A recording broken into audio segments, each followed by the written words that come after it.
new gardeners, we need to have a chat.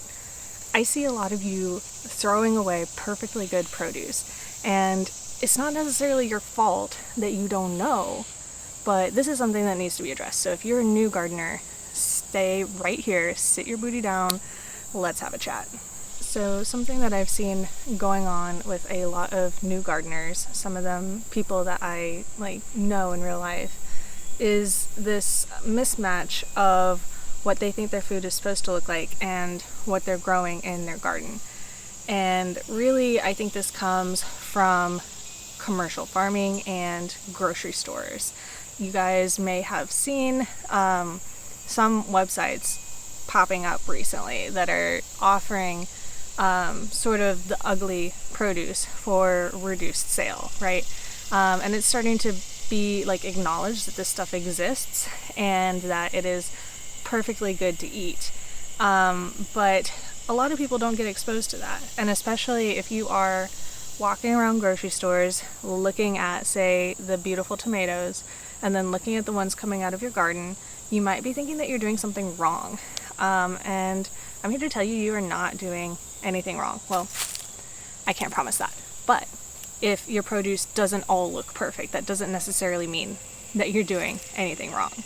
Let's take, for example, this tomato. This is a Black Beauty tomato that I grew. It's supposed to be dark on the top and kind of this beautiful pink on the bottom. But if you look at the top here, you can see a couple of different things are wrong with it.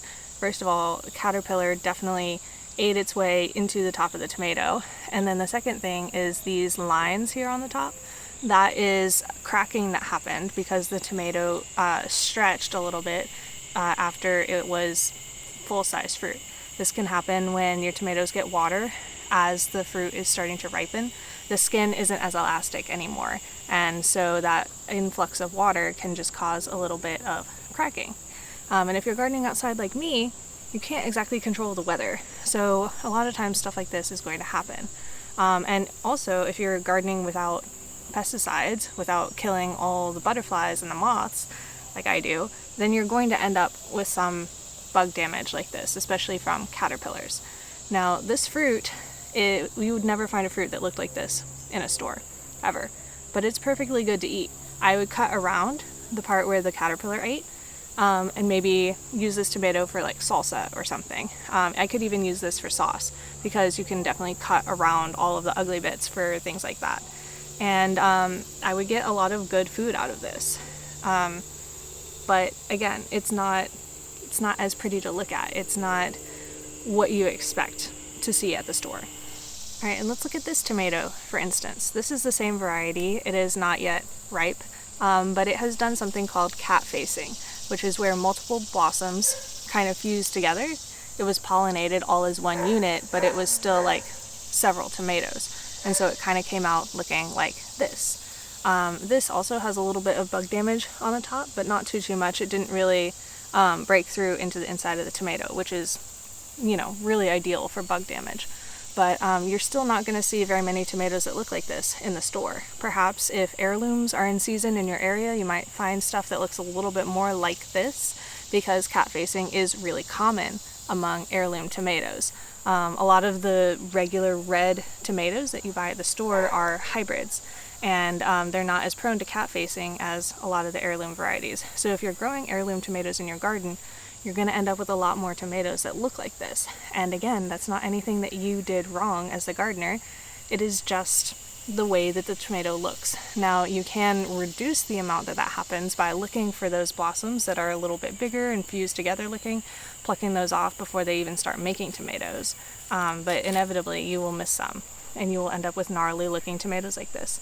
And there's absolutely nothing wrong with this tomato. I can look inside here and kind of see that there's no debris, there's no bugs hiding in there. If this was a fully big ripe tomato, I would even just not cut this part out at all. If I was going to roast it for salsa, I would just roast it whole as is, maybe wash it out a little bit. But things like this are perfectly fine. And again, it's not an example of a mistake you made as a gardener. It's just kind of the way things happen as plants go about doing the things that plants do. Another example, this red bell pepper has this spot right here. I can't tell you exactly what caused that spot, but it's really just like a surface blemish. And usually when I cut into the pepper, like maybe I would have to cut around this area a little bit, but mostly the pepper is fine. We've also got a couple of little bug holes here, but like other than that, this pepper, totally fine to eat. But again, you're not going to see this in the store, and it is not a failing of the gardener. It is just an example of produce that doesn't look the way that you see it in the store. And so the point that I'm trying to make here is that when you start pulling produce out of your garden, especially as a first-time gardener, you are going to see all these blemishes and this bug damage and maybe feel really bad about yourself for not producing stuff that looks like it's come from the store.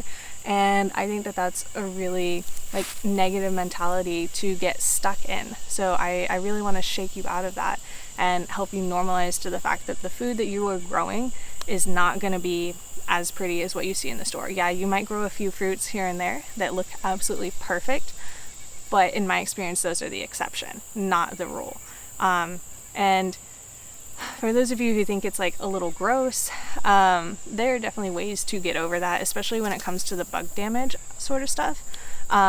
If the bugs are not like currently in there, all that has happened to your fruit is that there's a hole in it. Or lettuce leaves is another big one. Sometimes slugs will eat on your lettuce, and that leaf is going to be full of holes, but it's still going to be perfectly fine, right?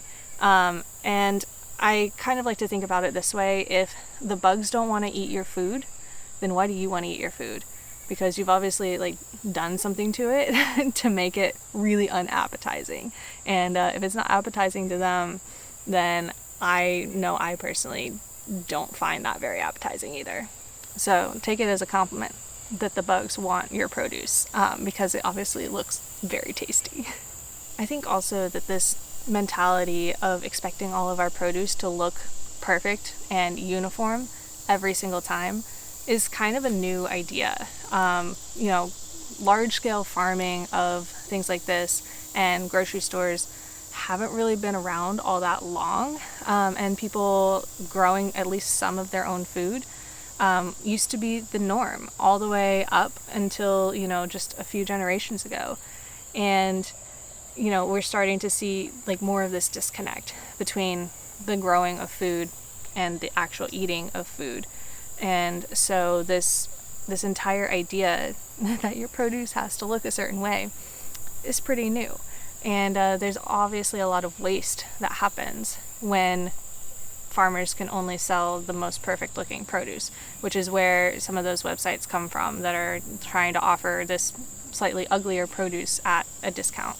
Now I know it's not practical for literally everybody to grow food, but I do feel like people should at least be exposed to it at some point, either through tiny windowsill garden or, all of you who I assume are trying to become backyard gardeners, just to see how plants produce things and to see, again, all of these imperfections that just happen naturally, because the more we understand about where our food comes from, the more respect we have for it, in my opinion.